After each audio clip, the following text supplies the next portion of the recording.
এবার র্যাবের জালে ধরা পড়লেন শেখ হাসিনা সরকারের আশীর্বাদ পুষ্ট ডিএমপির সাবেক কমিশনার আসাদুজ্জামান মিয়া।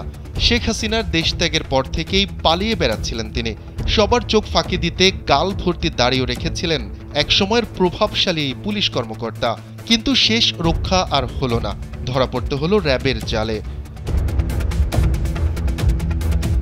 জানা গেছে ডিএমপির সাবেক কমিশনার আসাদুজ্জামান মিয়াকে বুধবার মধ্যরাতে রাজধানীর মহাখালী ফ্লাইওভার থেকে গ্রেফতার করা হয়।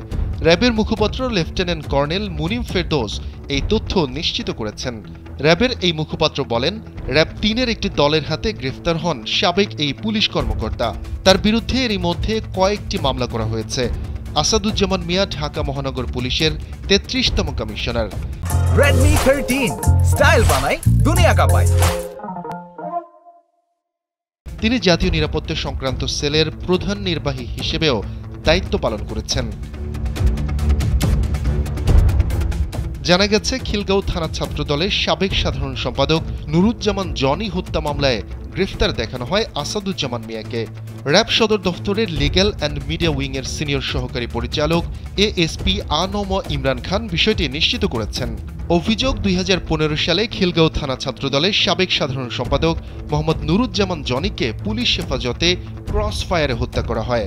এই ঘটনায় নিহত জনির বাবা ইয়াকুব আলী বাদী হয়ে রাজধানীর খিলগাঁও থানায় একটি হত্যা মামলা করেন, যেখানে ডিএমপির তৎকালীন পুলিশ কমিশনার আসাদুজ্জামান মিয়া সহ ৬২ জনকে আসামি করা হয়।